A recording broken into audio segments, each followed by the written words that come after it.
first guest sold over 75 million albums and was at the top of her game. Then her world came crashing down when she endured a very public and betrayal and divorce. Now she's put it all in her new book. From this moment on, please welcome Shania Twain.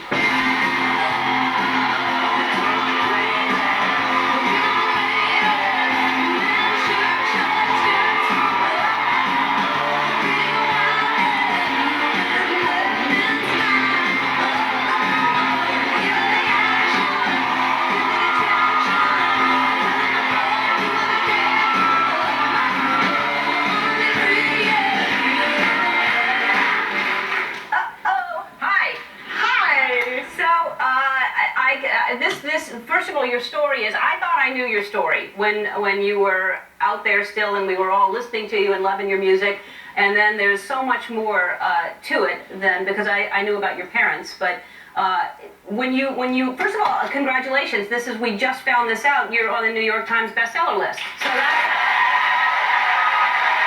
just found out.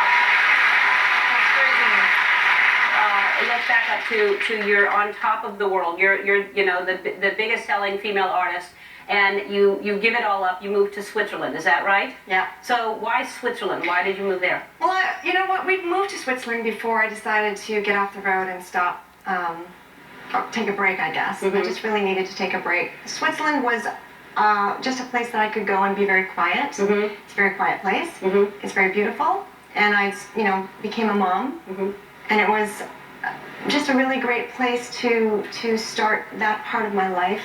And I saw in the series that's on OWN, and that you talk about that you really were singing to make your mother happy. When you started singing at a young age, it wasn't something you wanted to do, but if you thought if you quit, that was the one thing that was the light in her life where you were making her happy. Yeah, it would have devastated her if I'd ever quit music.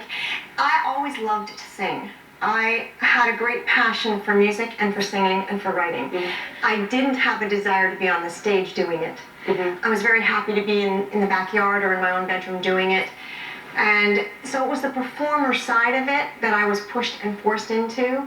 And I never really, did get comfortable enough with it for it not to stress me and really be difficult. So you get to this part, and we're going to kind of jump around, but for those of you who don't know, you lost both of your parents immediately in a car accident when you were 19 years 22. 22 Yeah. years old. Then you had to raise your siblings, that you were the parent all of a sudden, and plus the relationship was very abusive, and so we'll get back to that. But so then you have a career, you get over that, you lose your parents, you raise your siblings, you are this huge star. You have a husband of 14 years who is... I can't even keep up with you. This is really my life. It's like, wow, this is really... By the time I got to page 72, reading the final draft, I was exhausted. I know, just listening to hearing someone else tell it back to me, it's like, whoa, that is just so much in my lifetime. Well, it's and obviously it's there's more. There's so much that happened to you, and then for your best friend, your husband, to have an affair with your best friend, and they lie to you. You keep asking your best friend, is something going on? And she's blatantly lying to you, saying nothing's going on, and it's her that he's cheating with. Yeah, betrayal is really a devastating thing.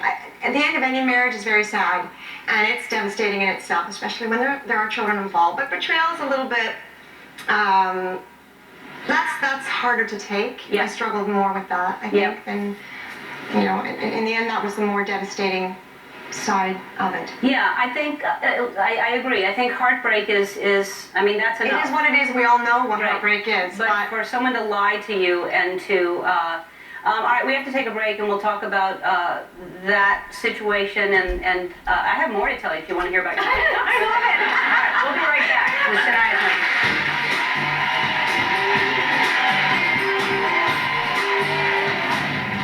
It was hiding the poverty, hiding the abuse. That just carried on through my whole life. It's as though I learned very well how to hide. And what it does is it helps to stimulate the blood flow. Oh, you're getting carried away. And